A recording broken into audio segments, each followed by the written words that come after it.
Երաշտ։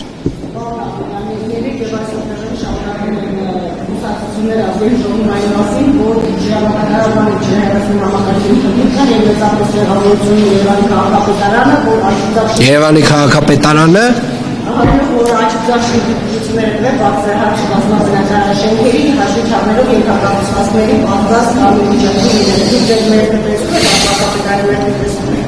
Ես կարող եմ ասել հետևյալը. վերջին 3 տարվա ընթացքում Երևանի քաղաքապետարանը կազմակերպել է ահռելի մասշտաբի չերևացող ենթակառուցվածքների կառուցում ամբողջ քաղաքում։ Դա լինի ջուր, դա լինի գազ, դա լինի էլեկտրականություն, թե դա լինի ինտերնետ։ Եվ երբ որ ասում եմ ահռելի, դա իրապես ահռելի մասշտաբների։ Այս աշխատանքը իրականացրել ենք մենք, իհարկե մեր գործընկերների նաև ներգրավմամբ, կառուցապատողների միության ներգրավմամբ, Հայրուց գազարտի, էլեկտրացանցերի, վիոլաջրի եւ մնացյալ բոլոր գործընկերների, եւ եթե խոսվում է Երևանի քաղաքապետարանի որևէ մեղավորության մասին, պետք է արձանագրենք, որ Երևանի քաղաքապետարանը նորից երևի շեշտեմ խորհրդային միության տարիների հետո երևի թե ամենամասշտաբային ծրագիրն է իրականացրել ենթակառուցվածքների ավելացման մասով։ Սա մեկ։ Երկրորդը, Երևանի քաղաքապետարանը այսօր շինթույլտվությունները նամանավանդ խոշոր համալիր կոմպլեքսների տալիս է մի ձևով, դա ճարտարապետական խորհրդի հաստատմամբ։ 5 ճարտարապետներ են, իրենց ոլորտի մասնագետներ, ամեն 6 ամիսը մեկ ճարտարապետներից մեկը փոխարինվում է մեկ այլ ճարտարապետով։ Որ դեպքում ճարտարապետական խորհուրդը խոշոր համալիրների մասին եմ խոսում, 4-րդ ռիսկայնության, այսինքն բազմաբնակարան շենքեր եւ համալիրներ։ Ճարտարապետական խորհուրդը որ դեպքում իր մասնագիտական ուսումնասիրության արդյունքում տալիս է դրական եզրակացություն, դա նշանակում է դրական եզրակացություն։ Որ դեպքում չի տալիս, դա նշանակում է բացասական եզրակացություն եւ մենք դա չենք տալիս։ Ասեմ ավելին, Երևանի քաղաքապետարանը վերջին 2 տարվա ընթացքում ներմուծել է տուրքեր ճարտարապետահատակագծային առաջադրանքների համար, որովհետև նախկինում ուղղակի տենց նախ կոռուպցիոն շատ մեծ ռիսկեր էր պարունակում, այդ ուղղակի, այսպես ասած, այդ թույլտվությունները տալը, ճարտարապետական հատակագծային իրավունքի տրամադրման համար եւ նաեւ շինթույլտվության համար, երկուսի համար էլ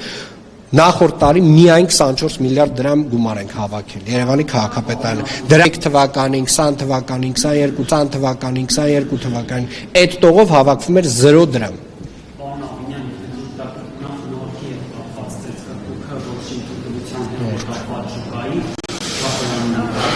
Քաղաքապետարանը ծնվում է ուրախորինի է, բայց ինչպես է շարունակում շինարարական աշխատանքները եւ երկրորդ անիվի հետ կապված ձեր առնչությունը մասնագետները քաղաքասարությունից ասում են, որ ձեր առնչությունները պետք է դիմի հայ կոռուպցիոն սկանդալին դրան ինչպես է կապ։ Ես նորքում ինքնակամ շինության հետ կապված կարող եմ ասել հետևյալը. Երևանի քաղաքապետարանը 7 անգամ ծանուցել է շինարարին, մերժել է ինքնակամ շինության օրինականացման իրենց հայտը եւ վստահորեն նաեւ Երևանի թիմ նոր օրենքով ստեղծված լիազորությունների շրջանակում գործելու է համապատասխանաբար, այսինքն շինարարություն հիմա որպես այդպիսին շինարարություն չի իրականացվում, այսինքն նման process ես ինչքան գիտեմ այնտեղ չի իրականացվում շինարարություն։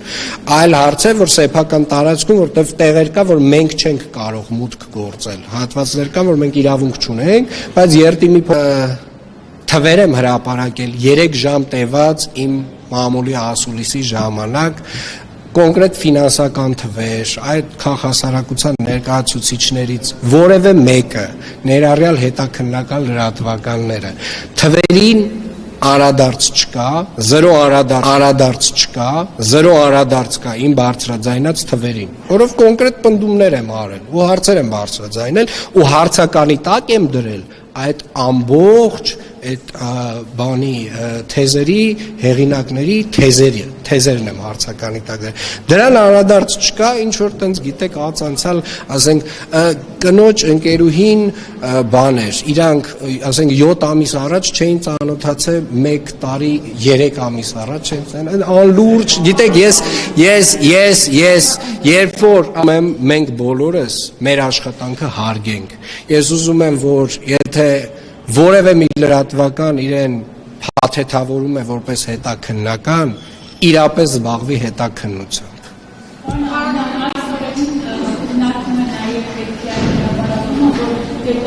Ես արդեն ասացի էլի մոտավորապես ին վերաբերմունքը կարա չմեջ բերեք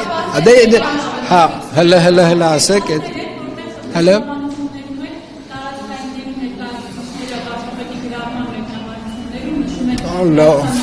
Լավ Ժորժ ջան, դուք լուրջ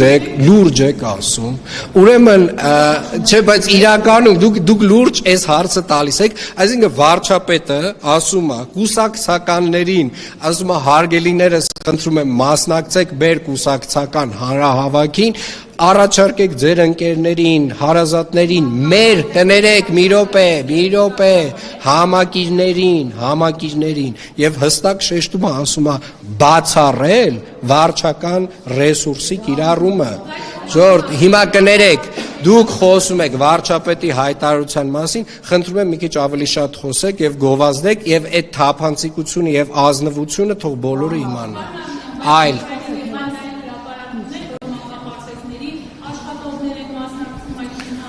Տեսեք, յուրաքանչյուր դեպքում, յուրաքանչյուր մարդ, ես բացառում եմ, որ իմ ենթականները վարչապետի կոչը կամ որևէ մեկը, մենք այդ վարչական ռեսուրս կիրառելու լինեինք, այդ ընտրությունների ժամանակ կկիրառեինք, էլի։ Պարոն Աղմյան, չէ՞ հաշարեք։ Պարոն Աղմյան, շենքավիճի նախկին հանրապետ Ռազմիկ Մկրտչյանի հետ դուք խոսակցություն ունեցել եք եւ արդյոք դուք եք իրեն ողջորել, որ քաղաքացիական պայմանագրությունն հեռանա եւ ընդհանրապես Տիգրան Մակայանին ընդհանրաբար ձեզի ենթարկելու վերաբերյալ հետ խոսել եք եւ այս նորանշանակ թաղապետը ինչով է արժանացել շենքավիճի թաղապետ նշանակվել Տիգրան Գաբրիելյանի մասնախոսը, որովհետեւ ինքը շենքավիճ վարչական շրջանից չէ եւ նաեւ բնակիչների դժգոհություններն Տեսեք, ես իրականում առհասարակ առաջնորդվում եմ մարդու արդյունքի եւ արդյունքի նկատմամբ արդյունքին հասնելու նպատակասլացությամբ առաջին հերթին երբ որ անում եմ որևէ նշանակում ինչ վերաբերում է պարոն Մկրտչյանի հետ խոսացել եմ թե ոչ այո խոսացել եմ չեմ հորդորել իրեն որևէ բան անել պարոն Մկրտչյանի հետ ունեցել ենք խոսակցություն միջադեպի վերաբերյալ ես հայտնել եմ իմ վերաբերմունքը բայց նաեւ ուզում եմ միանշանակ բայց ուզում եմ նաև հատուկ շեշտել որ այս միջադեպից ապա վերջին 7 տարիների ընթացքում որովհետև իրականում ես էլ իր հետ աշխատանքում մեր վերջին տարիների ուղղակի կարող եմ միայն դրական ասել աշխատանքի մասին Պարոն Աղմյան եւ դուք մասնակցել եք Կիրակի օրաբաժանման պահպանարքին որի նաև որ Փաշինյանն է գնալու եւ Փաշինյանն է գնալու եւ սատարելու կարգալուց եղած հոգեբորականին եւ ընդհանրապես Զեհարանի վերահսկմանը դուք եք մասնակցելու եւ վերահսկային Ես կասեմ հետեւյալ ես իհարկե ցավոք Կիրակի օրը Երևանում չեմ լինելու գործողման մեջ եմ բայց ես մեծ հաճույքով կգնայի եւ կմասնակցեի այդ պատարագին շնորհակալ եմ